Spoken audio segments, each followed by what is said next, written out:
सहनाववतु सहनौ भुनक्तु सह वीर्यं करवावहै तेजस्विनावधीतमस्तु मा विद्विषावहै। ओम शांति शांति शांति। चैप्टर नंबर 7 वर्स नंबर 8 से लेके 12 तक हम चैंटिंग करेंगे। From verse number 8 to 12 we'll chant together. रसोऽहमप्सु कौन्तेय प्रभास्मि शशिसूर्ययोः प्रणवः सर्ववेदेषु शब्दः खे पौरुषं नृषु पुण्यो गन्धः पृथिव्यां च तेजश्चास्मि विभावसौ जीवनं सर्वभूतेषु तपश्चास्मि तपस्विषु बीजं मां सर्वभूतानां विद्धि पार्थ सनातनं बुद्धिर्बुद्धिमतामस्मि तेजस्तेजस्विनामहम् बलं बलवतां चाहं कामरागविवर्जितं धर्माविरुद्धो भूतेषु कामोऽस्मि भरतर्षभ। ये चैव सात्विका भावाः राजसास्तामसाश्च ये मत्त एवेति तान् विद्धि न त्वहं तेषु ते मयि। श्रीमद् भगवद गीता अध्याय नंबर 7 श्लोक नंबर 8 से शुरू करेंगे। ये अध्याय के अंदर 30 श्लोक हैं और ये 30 श्लोकों को हमने 6 भागों में बांटा। पहले 6 श्लोक में परमात्मा के 2 स्वरूप हैं, 2 एस्पेक्ट ऑफ ब्रह्मन है। परमात्मा को ब्रह्मन कह लो, भगवान कह दो। 2 एस्पेक्ट ऑफ ब्रह्मन है, परा और अपरा, लोअर और हायर। 7 से 11वें श्लोक तक हाउ ब्रह्मन मैनिफेस्ट इटसेल्फ, परमात्मा स्वयं को कैसे प्रकट करता है। तो 2 पोर्शंस में आज हम कर रहे हैं। पहला जो हमने कल किया था वो था परमात्मा के 2 स्वरूप हैं, परा और अपरा, लोअर और हायर। जो लोअर है वो 8 चीजों से बना हुआ है। जो लोअर है वो 8 चीजों से बना है। वो 8 चीजें कौन सी है? अग्नि, जल, पृथ्वी, वायु, आकाश। ये 5 महाभूतों का जो रूप है ये स्थूल स्वरूप में आता है। लेकिन जो सूक्ष्म है वो है मन, बुद्धि, अहंकार। मन, बुद्धि, अहंकार मिलके बनाते हैं चित्त। चित्त मैंने इंडिविजुअलिटी, हम और आप। और ये इंडिविजुअल जो है वो परा और अपरा दोनों से बना हुआ है।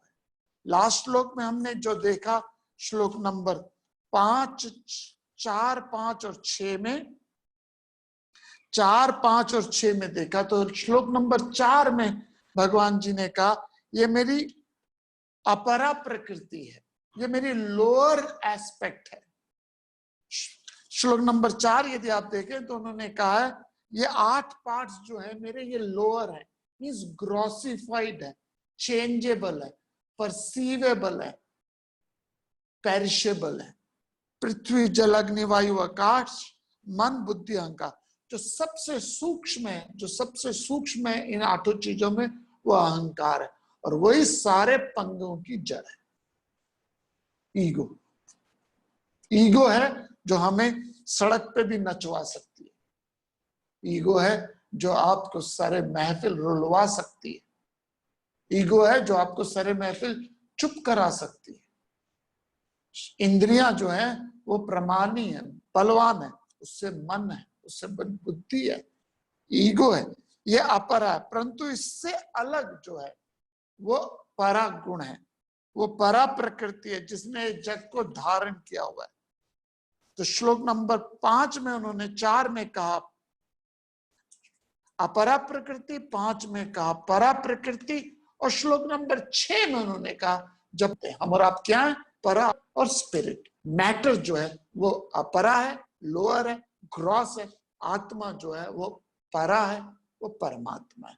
अब जैसे ये बल्ब है, ये इलेक्ट्रिसिटी, बल्ब अलग अलग है, 0 वॉट्स का, 25 वॉट्स का, 40 वॉट्स का, 60 वॉट्स का। अब तो एलईडी आ गए हैं तो बल्ब सब एक जैसे हो गए, डिफरेंट इतने वॉट्स नहीं रहे। लेकिन पुराने जमाने में जब गोल बल्ब होता था ग्लोब की तरह, अंदर बड़ा ग्लोब बल्ब होता था, अंदर फिलामेंट होती थी।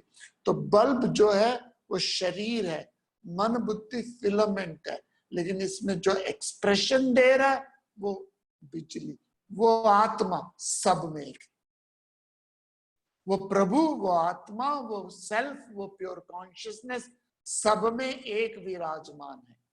बल्ब अलग अलग है, उनकी मन बुद्धि अलग अलग है, लेकिन आत्मा सब में एक है।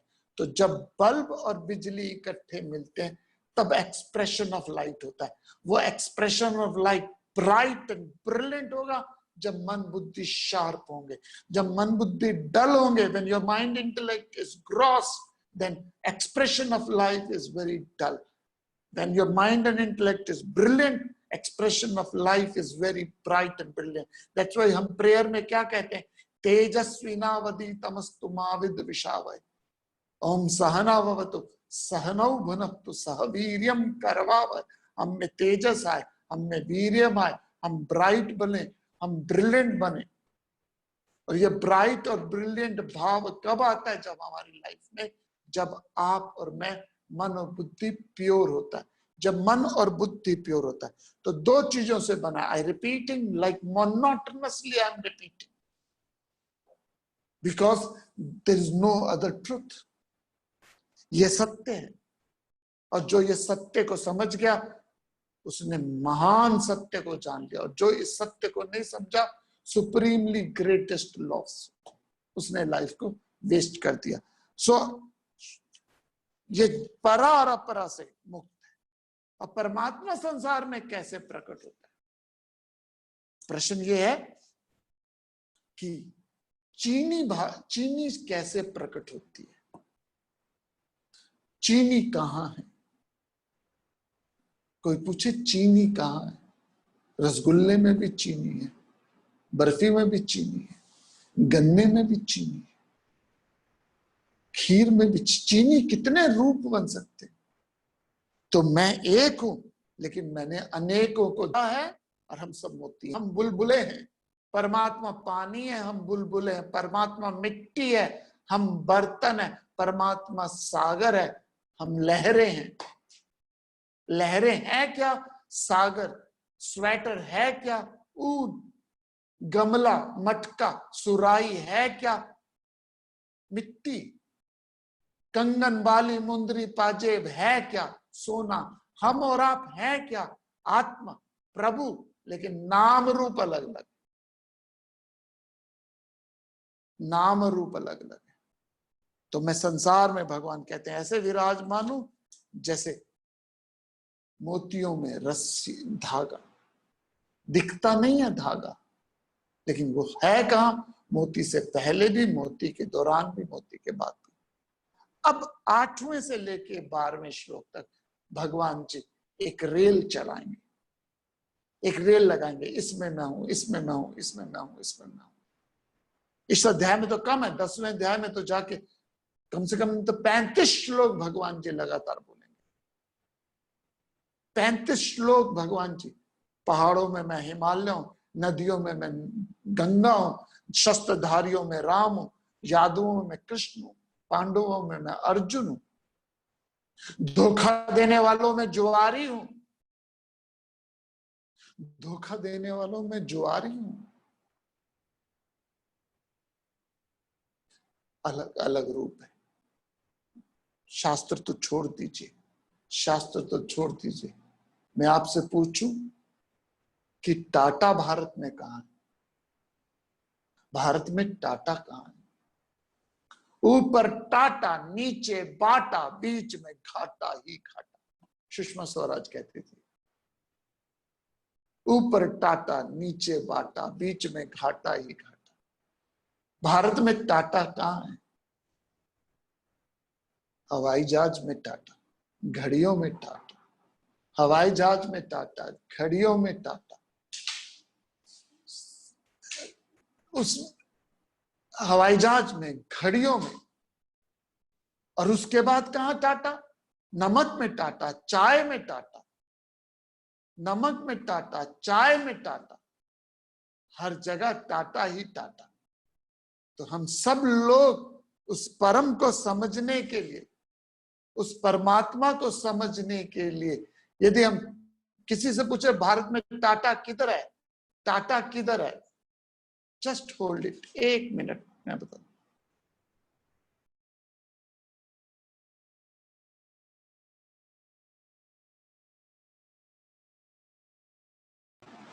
भारत में पूछे कि टाटा किधर है,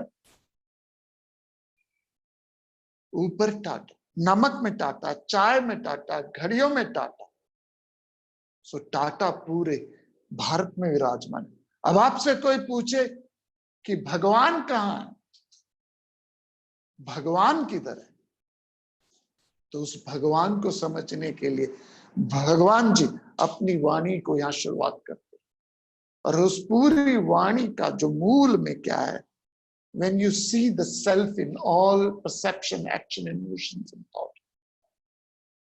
when you see the self in all perception, emotions and thought, you are spiritual. Bharat में भारत सरकार कहां है? भारत में भारत सरकार किधर है? पूरे शरीर में आप कहां हो? पूरे शरीर में आप कहां हो? समुद्र में पानी कहां है? समुद्र में पानी कहां है? जेवर में सोना कहां है? सर्वव्यापी है। अब भगवान जी 8, 9, 10, 11, 12 में शुरू करते हैं। तो शुरुआत करते हैं 8वां श्लोक, श्रीमद् भगवद गीता अध्याय नंबर 7, श्लोक number 8।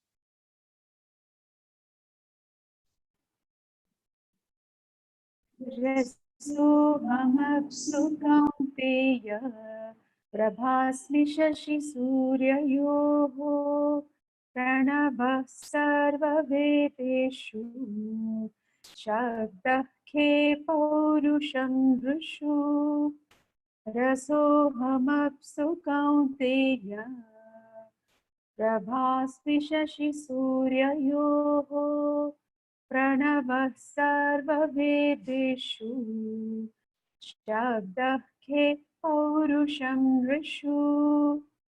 O Kaunteya, I am the sapidity in waters, radiance in sun and moon, Pranava, syllable Om in all the Vedas, sound in space, manhood in men. हे कौन्तेय, जलों में रस में हूं, चांद और सूरज में प्रभा में हूं, सब वेदों में ओंकार में हूं, आकाश में शब्द में हूं, नरों में पुरुष तत्व में हूं। हे कौन्तेय, जलों में रस में हूं। रस कहाँ है? जल है तो रस है। जहां रस नहीं, जहां जल नहीं, वहां रस नहीं है। ये जीभ में रस है। क्यों रस है? क्योंकि इसमें जल है। अरे बड़ी स्लिपरी जगह है, जहां पानी होता है ना, स्लिपरी होता है। जहां पानी होता है ज्यादा, वहां स्लिपरी होता है। सिमिलरली ये जबान बड़ी स्लिपरी है, बड़ी स्लिपरी है, कहीं स्लिप हो जाती है। क्यों है? कम वक्त है ही इसमें, स्लिपरी है। जलों में रस में हूं। जल में रस का कारण जल है, और ये जल क्या करता है? रस देता है। यदि आप हटा दें थोड़ी देर के लिए तो स्वाद नहीं है। जल के बिना कोई रस नहीं, लेकिन जल में कोई रस नहीं। Water has no taste, but without a water, there is no taste. God has no life, but without God, there is no life. God has no life, but without God, there is no life. Water has no taste, but without water, there is no taste. आत्मा में कोई जीवन नहीं है, बिना आत्मा के कोई जीवन नहीं। मैं शब्दों के गुंजल में नहीं पहुंचा रहा। वो कौन है जो आपकी उंगलियों को चला रहा है? वो लाइफ। तो जलों में रस में हूं। तो भगवान जी यहाँ पे सिंथेटिकल मेथड ऑफ एजुकेशन लेंगे। सिंथेटिकल मेथड ऑफ एजुकेशन क्या है? Take a part by part, then you explain whole. देखिए, आदमी की फितरत है, वो ज्ञान ऐसे ही प्राप्त करता है, वो अलग अलग करता है। हमें अच्छा नहीं लगता, लेकिन छोटा बच्चा भी यही करता है। उसके पास टॉय ले जाओ, वो क्या करेगा? अलग अलग टुकड़े कर देगा। छोटा बच्चा अलग अलग पीस कर देगा। क्यों? क्योंकि उसको सीखना है। तो सीखना कैसे? हम सिंथेटिकल मेथड ऑफ एजुकेशन करते हैं। एक चीज को अलग अलग पार्ट्स में लेते हैं। एनालिटिकल क्या है, एनालिटिकल क्या, हम सबको इकट्ठा मिला देते हैं। तो 10वें अध्याय में भगवान जी सिंथेटिकल मेथड यूज करेंगे। इसमें मैं हूं, इसमें मैं हूं, इसमें मैं हूं, इसमें मैं हूं। कंगन में मैं, कंगन में मैं, पाजेब में मैं, मुंदरी में मैं, नेकलेस में मैं, बूंदी में मैं, नेकलेस में मैं, सब जगह मैं हूं। तो जलों में रस में हूं। सबसे पहला पॉइंट है। दूसरा है चांद और सूरज में प्रभा में हूं। चांद और सूरज में प्रभा में हूं। सूरज और चांद आपको लाइट है, सेल्फ एफल्जेंट है सूरज, लेकिन ये रोशनी क्या है मैं अभी नहीं बताऊंगा। इस पॉइंट को, इस चांद और सूरज की प्रभा को मैं अभी नहीं समझाऊंगा। नेक्स्ट वर्स में जब एक और सेंटेंस आएगा तब तीनों को समावेश करूंगा, मिलाऊंगा। तो चांद और सूरज में प्रभा में हूं, जलों में रस में हूं, वेदों में ओंकार में हूं। वेदों का सबसे पहला जो शब्द है ओम, प्रणव कहा गया है सबसे पहले। कार्यारंभम करिष्यामि, गणेश मंत्र से पहले भी आप ओम का जाप करते हो। ओम गण गणपतये नमः, ओम ब्रह्मार्पणम, ओम सहनाववतु। ओम जो है वो प्रणव है, ओंकार है, वेदों का सबसे पहला मंत्र है। ओम परमात्मा का दूसरा नाम है। ओम 3 शब्दों के बीच का विचार है, 3 शब्दों के बीच का बिछा हुआ है। वो ओम क्या है? अ, उ और मा, ये मां की मात्रा। तो ओम को क्या कर दिया गया? इन तीनों को मिला दिया गया। कैसे कर दिया? अ, उ, अम।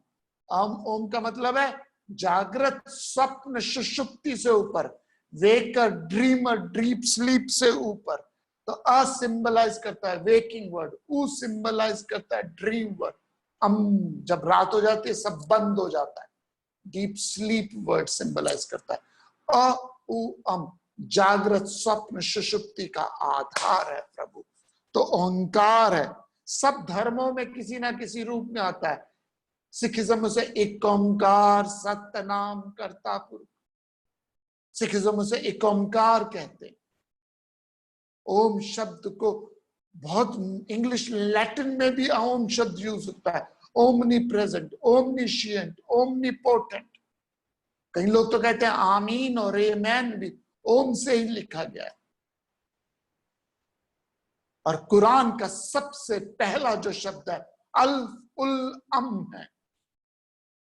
कुरान का सबसे पहला जो शब्द है अल्फ उल अम है। स्वामी रामतीर्थ जी उसको कहते हैं ये ओम है। उल जो है वो यू पढ़ा जाता है, लिखा जाता है, उल बोला जाता है यू। जैसे शमसुद्दीन बोलते हो, लिखते हो शमसुद्दीन, निजामुद्दीन लिखते हो, होता है निजामुद्दीन। पर्शियन में उ एल की तरह होता है। मैं डिटेल में नहीं जा रहा इसमें, पूरी की पूरी इस पे चर्चा। तो स्वामी राम की बुक है in the woods of God realization, 5वें वॉल्यूम में कन्वर्सेशन विद द मुस्लिम है, उसमें उन्होंने डिटेल में ये बताया। तो ओम शब्द पूरी कायनात में यूज किया जाता है। ओम शब्द के अलग अलग रूप हैं। ओम संस्कृत भाषा का शब्द नहीं है, इट्स ए इंडिपेंडेंट साउंड। गूंगा भी बोल सकता है ओम की आवाज को। तो ओम सब वेदों में मैं ओम। इसका मन भावनात्मक असर भी है, बौद्धिक असर भी है। I remember we used to have youth camp करते थे हम ईरी पेंसिल्वेनिया में। बच्चे थे 9 साल से 15 साल के, 150 बच्चे 7 दिन के लिए हमारे साथ रहते थे। ईरी बहुत सुंदर जगह, लेक ईरी के पास, पेंसिल्वेनिया, बुफलो के न्यूयॉर्क बॉर्डर के पास है। तो बच्चे नॉटी होते हैं, शोर मचाते हैं। किचन एंड जब डाइनिंग एरिया में सब शोर मचाते थे। तो जो वॉलंटियर थे, काउंसलर थे, वो सीटियां बजाते रहते थे। I told them okay don't do that. हम 5-6 खड़े लोग जो सीनियर थे खड़े हो गए और हमने चैंट कर दिया ओ।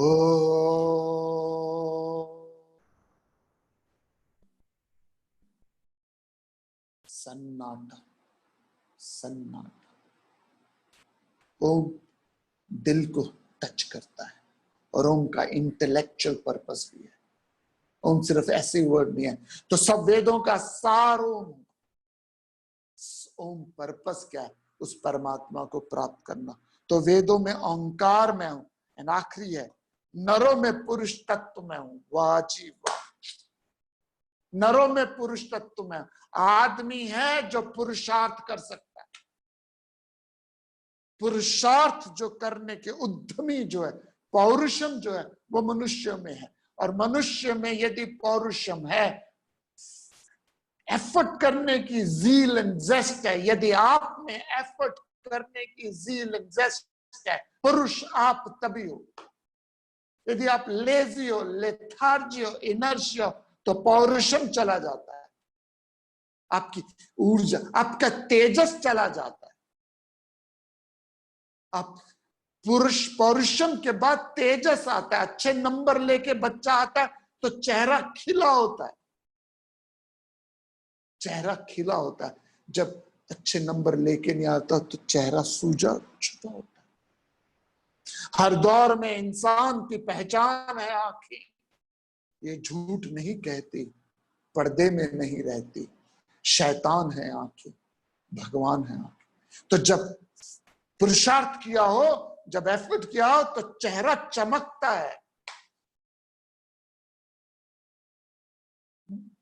अफगान स्नो से नहीं चमकता चेहरा। चेहरा चमकता है पौरुषम से, इंथुजियाज्म से। तो पुरुषों में पौरुषम में, उद्यमी में, पुरुष तत्व में। तो जो आदमी लेजी है, जो आदमी लेथार्जी है, जिसमें आलस है, इनर्शिया है, वो आदमी के जीवन में ऊर्जा नहीं रहती। उसके चेहरे में एक थकान सी नजर आती है। उसके चेहरा एक उदास सा नजर आता है। उसकी आंखें झुकी रहती, उसकी आंखें झुकी रहती है। वो बात करते हुए शर्माता, घबराता है।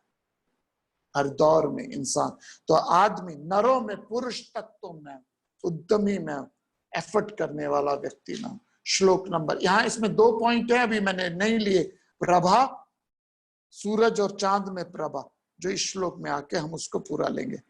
श्लोक नंबर 9, अध्याय नंबर 7, chapter number 7 and verse number 9। पृथिव्यां च तेजश्चास्मि विभावसौ जीवनं सर्वभूतेषु तपश्चास्मि तपस्विषु पुण्यो गन्धः पृथिव्यां च तेजश्चास्मि विभावसौ जीवनं सर्वभूतेषु तपश्चास्मि तपस्विषु। I am the sweet fragrance in earth and the brilliance in fire. I am the light in all beings and the austerity in heaven. पृथ्वी में पवित्र गंध में हूं, अग्नि में तेज में हूं, सब भूतों में जीवन और तपस्वियों में तप में हूं। जलों में रस में हूं, चांद और सूरज में प्रभा में हूं, वेदों में ओंकार में हूं, आकाश में शब्द में हूं, नरों में पुरुष तत्व पुरुषोत्तम में हूं, पृथ्वी में पवित्र गंध में हूं, अग्नि में तेज, सबूतों में जीवन, तपस्वियों में तप में हूं। लगातार चलेगा ये सिलसिला। 7वें में तो कम चलेगा, 9वें में तो 10वें में तो बहुत ज्यादा चलेगा, इसलिए प्रिपरेशन करा रहे हैं आपको। पृथ्वी में पवित्र गंध में हूं। गंध, पृथ्वी पंचभूतों में एक ही एलिमेंट है जहां स्मेल है। 5 एलिमेंट्स में, अग्नि, जल, पृथ्वी, वायु, आकाश में सिर्फ पृथ्वी है जिसमें खुशबू है। पहली बारिश, गर्मी के बाद पहली बारिश की मध्यम मध्यम खुशबू, कहीं और नहीं। अग्नि में खुशबू नहीं है, उसमें कुछ डलता है तो खुशबू। जल में भी खुशबू नहीं है, जल में न सुगंध है दुर्गंध है, उसमें कुछ डलेगा तो स्मेल है। वायु में भी कोई गंध और सुगंध नहीं, कहीं गंध है तो वो वायु लेके आ जाएगी। आकाश में भी कोई सुगंध नहीं, सिर्फ पृथ्वी है पंच महाभूतों में जहां सुगंध है।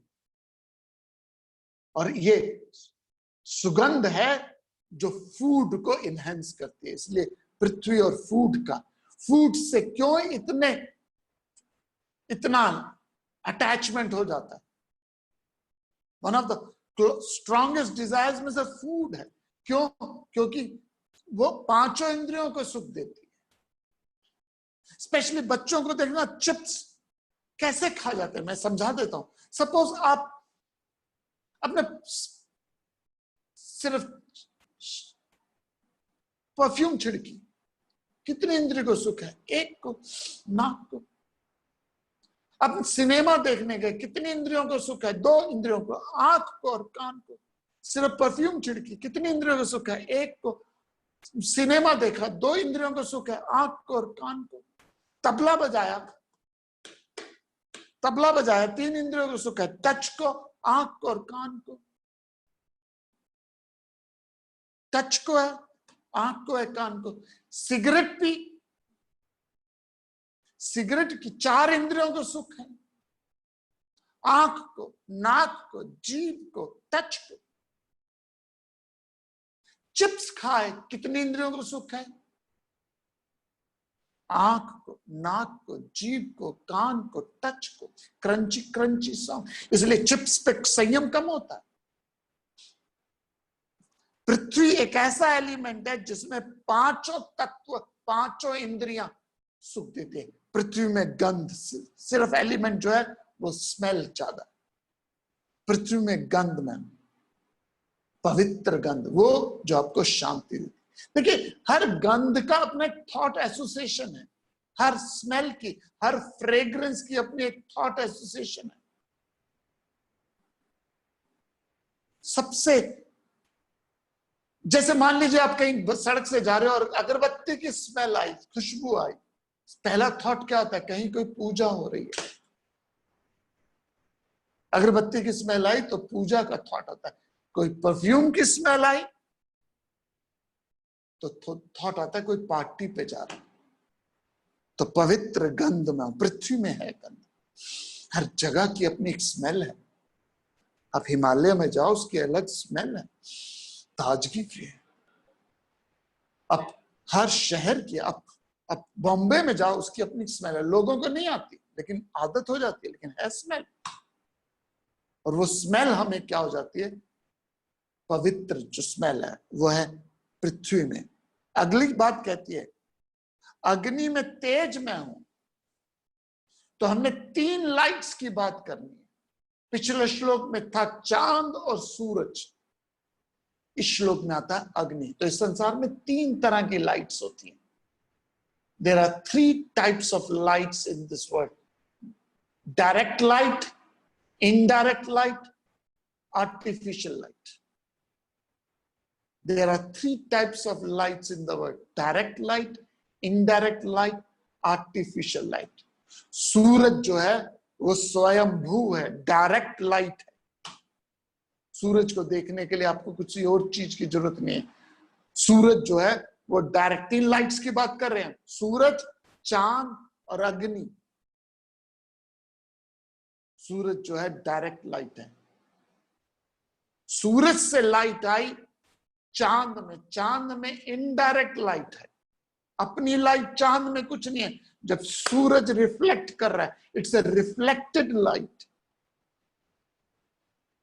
लेकिन जब तक सूरज में लाइट है, चांद में भी रहेगी, जब तक सूरज में लाइट है, क्योंकि रिफ्लेक्ट है।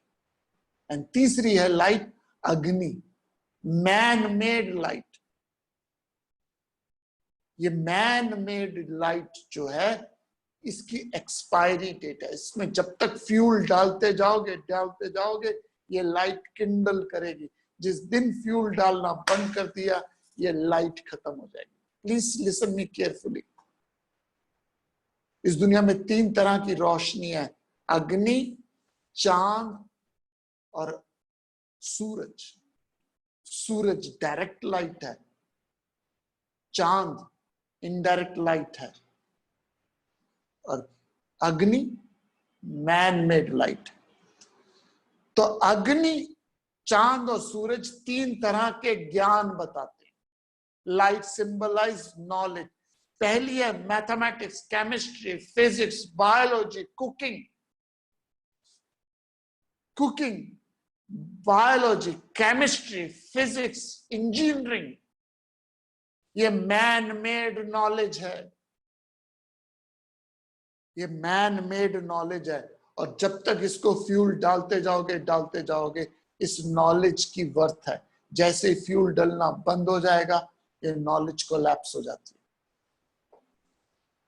और एक चीज और इंपॉर्टेंट है, ठंड लग रही है, बहुत ठंड है, अंधेरी रात, बहुत ठंड है, और आप अग्नि जला लो, आपको ताप मिलेगा, आपको ऊर्जा मिलेगी। लेकिन थोड़ी सी दूर चले जाओ, वो ऊर्जा खत्म हो जाएगी। और अंधेरी, खूब गहरी अंधेरी रात है, अग्नि थोड़ी तो उजाला कर देगी, लेकिन पूरा अंधेरा दूर नहीं करेगी। ये वर्ल्डली नॉलेज है। आपको इंजीनियरिंग की नॉलेज है, आपको केमिस्ट्री की नॉलेज है, आपको लिटरेचर की नॉलेज है। ये नॉलेज आपको ठंडक दे, गर्मी देगी, आपको ऊर्जा देगी, लेकिन सारा अज्ञान दूर नहीं करेगी। ये सारा ज्ञान दूर नहीं करेगी। इस नॉलेज से थोड़ी दूर चले जाओगे, फिर अज्ञान के गहरे अंधेरे में चले जाओगे। और ये ज्ञान जब तक आप फ्यूल डाल रहे हो तब तक चलेगा। जैसे ही समय गुजरा, इस नॉलेज की वर्थ खत्म हो जाती है। आज कितने लोगों को नॉलेज है गोबर के उपले बनाने की, नॉलेज क्या होगी? या घोड़े की नाल को ठीक करने की नहीं है, नॉलेज क्या होगी? डिसॉल्व होगी, उस नई नॉलेज आ गई। Then comes the psychological knowledge. एक है वर्ल्डली नॉलेज जो अग्नि को सिंबलाइज करती है, एक है साइकोलॉजिकल नॉलेज, मनोविज्ञान, गुस्से को कैसे कंट्रोल किया जाए, फियर को कैसे कंट्रोल किया जाए, एंजाइटी, हेट्रेड, लव, कंपैशन, इसका नॉलेज। ये नॉलेज सिंबलाइज करती है चांद से। इसलिए चांद सिंबलाइज करता है इमोशंस को। ये शांति देती है, एक सुकून देती है। साइकोलॉजिकल नॉलेज आ जाए तो आदमी के जिन में चैन आ जाता है। सपोज आपको नॉलेज आ जाए कि कैसे कंप्यूटर सॉफ्टवेयर बनाया जाता है, वो आपको जीवन में पैसा तो दे सकता है लेकिन शांति नहीं दे सकता। लेकिन अगर आपको नॉलेज है how do handle your emotion, how do handle your mind, how do handle your anger, तब आपके जीवन में एक चांदनी आती है, एक खुशबू आती है, एक पीस आता है। और ये साइकोलॉजिकल नॉलेज है। और इसकी लाइफ कब तक है? इसकी लाइफ कब तक है? How do you handle your emotion? आपके मन को हैंडल करना आ जाए, आपको अपने इमोशंस को, एंगर को, जेलेसी को, ग्रीड को, एंड फियर को कंट्रोल करना आ जाए, तो सुख कितना मिलेगा। और ये चांद की तरह, चांद अंधेरे को पूरी तरह से दूर नहीं करता, लेकिन फुल मून इतनी रोशनी कर देता है कि आप आराम से रास्ते से चल जाते हो। फुल मून नाइट में आप देखो, अब यहाँ तो क्योंकि शहरों में हमें नजर नहीं आता, कई बार मैं ऐसे करता हूँ, फुल मून नाइट वाले दिन गीता एकेडमी में सारी लाइटें बंद कर देता हूँ, छत में लोग बच्चों को दिखाता हूँ, पूरे पहाड़ रोशनी देते, लेकिन अंधेरा कंप्लीटली यहां से भी नहीं जाता। सो मनोविज्ञान से ब्रह्म ज्ञान नहीं आएगा, साइकोलॉजी से स्पिरिचुअल नॉलेज नहीं आएगी, लेकिन ये साइकोलॉजी आई कहां से है? चांद में रोशनी आई कहां से है? सूरज से। सूरज इसे ब्रह्म ज्ञान, सूरज ब्रह्म विद्या है। Now point to be noted my lord, सूरज बड़ा हार्श है, आपको जला देता है, भस्म कर देता है। ब्रह्म ज्ञान आपकी मेरी इंडिविजुअलिटी को, ईगो को भस्म करता है। Thereafter you don't need psychological or worldly knowledge, आपकी ईगो को भस्म कर देता है। इसलिए लोगों को पसंद नहीं है ब्रह्म ज्ञान। आज ब्रह्म ज्ञान साइकोलॉजिकल नॉलेज के नाम पे बेचा जाता है। माइंड कंट्रोल कर लो, गुस्से को ठीक कर लो, एजिटेशन ठीक कर लो, लोग हैप्पी है क्योंकि चांद को फिर भी सूदिंग है। लेकिन ब्रह्म ज्ञान सूरज की तरह, एक बार आ जाए अंधेरा पूरा चला जाता है। सूरज एक बार होराइजन में आ जाए तो अंधेरा पूरा चला जाता है। तो तीन तरह के ज्ञान है, सूरज की तरह एब्सोल्यूट नॉलेज, स्पिरिचुअल नॉलेज, चांद की तरह साइकोलॉजिकल नॉलेज। और चांद में रोशनी आई कहां से है? स्पिरिचुअल नॉलेज से। देर पर कई ऐसे मोटिवेटर स्पीकर्स हैं जो साइकोलॉजी यूज करते हैं, लेकिन वो साइकोलॉजी ज्ञान आया कहां से? गीता से, उपनिषद से। 7वां अध्याय है, हम 7वें अध्याय में ही हैं, हम 7वें अध्याय में 21वां श्लोक, एक श्लोक 7वें अध्याय का 21वां श्लोक, पूरी सीक्रेट बुक उसी पे निर्धारित है। पूरी की पूरी सीक्रेट जो बुक है वो 7वें अध्याय के 21वें श्लोक में, यो यो याम याम यमुम भक्ता श्रद्धयामि तुमिच्छति। इसी को एल्केमिस्ट ने लिया, इसी को सीक्रेट बना। और ओम शांति ओम मूवी में भी इसी डायलॉग को यूज किया। किसी भी चीज को शिद्दत से चाहो, किसी भी चीज को शिद्दत से चाहो, पूरी कायनात आपकी चाहत को पूरा करने में लगती है। So why I am bringing this whole thing together? तो ब्रह्म विज्ञान जो है वो हाईएस्ट नॉलेज है।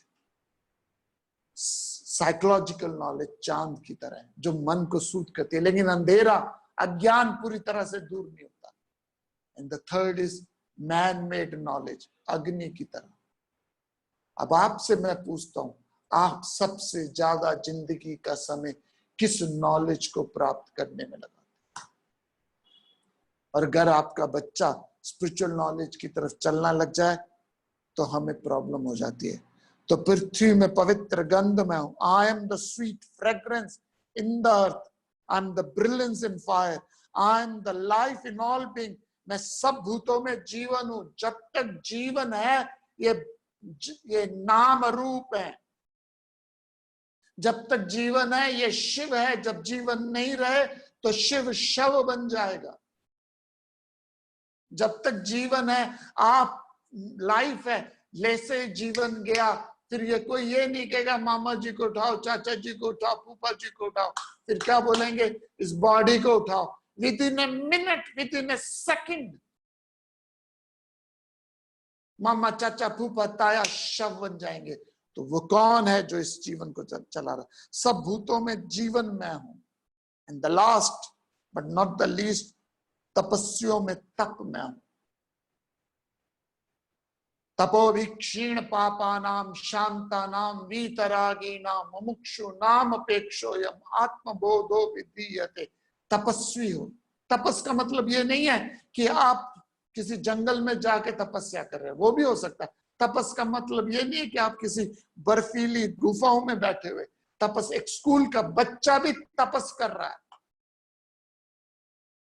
एक स्कूल का बच्चा जो स्कूल जा रहा है वो भी तपस कर रहा है। एक लेबर जो बाहर घास खोद रही है, जमीन खोद रही है, वो भी तपस कर रही है। और तपस करने के बाद आदमी को शांति मिलती है, तपस करने के बाद आदमी को चैन मिलता है, चाहे फेलियर ही क्यों ना हो। तपस में आदमी को सुख मिलता है। आपने तपस किया उपवास करने का, आपने तपस किया उपवास करने का, और पूरा दिन तपस किया, तो तपस के बाद आपको एक शांति मिलती है कि आपने तपस किया। उसके बाद सूखी एक मूंगी की दाल भी बड़ी टेस्टी लगती है। तपस तपोभिक्षीण पापा ना, मैंने बता रहा हूं, तपस में फेलियर भी आपको सुख देगा। रात के 2 बजे 2 घरों में तबीयत खराब, रात के 2 बजे 2 घरों में तबीयत खराब हो, ध्यान से सुनेगा। तपस में फेलियर भी आपको सुख देगा। At least I worked hard. रात के 2 बजे 2 घरों में तबीयत खराब हुई। एक घर में पिताजी ने बेटे को बुलाया, कहा बच्चे मेरी तबीयत खराब चल रही है, मुझे कुछ लग रहा है। और आपने कहा पापा ऐसे करो, ये ब्रूफेन खा लो, नींद की गोली खा लो, कल सुबह मैं आपको डॉक्टर के पास ले जाऊंगा। दूसरे घर पे भी रात को 2 बजे तबीयत खराब हुई पापा की।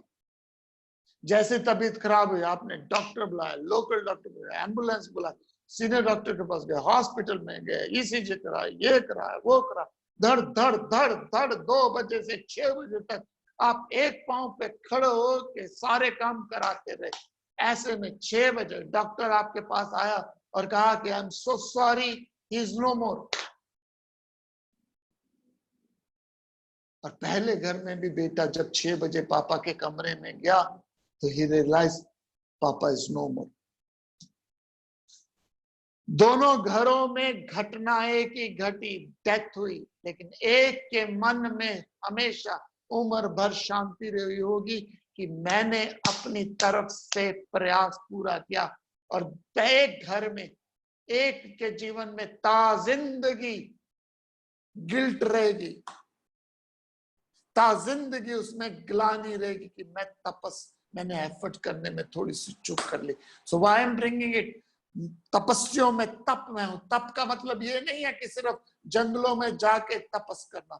तपस का एक बच्चा भी एग्जाम के हॉल में बैठा तपस कर रहा है, एक खिलाड़ी भी तपस कर रहा है, एक गृहिणी भी घर में तपस कर रही है। एक तपस्वियों में तप में हूं।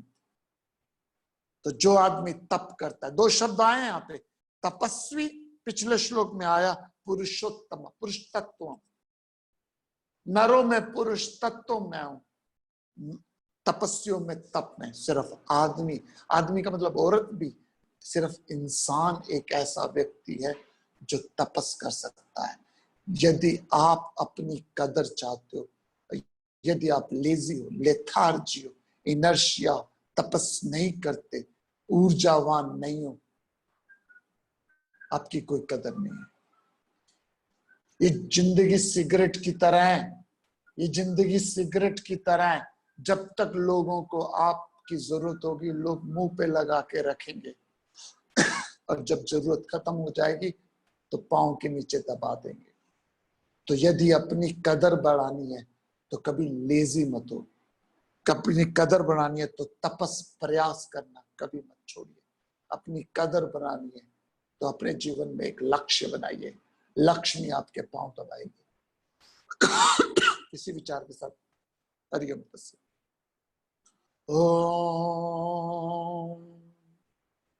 ओम पूर्णमद पूर्णमिदं पूर्णात् पूर्णमुदच्यते पूर्णस्य पूर्णमादाय पूर्णमेवावशिष्यते।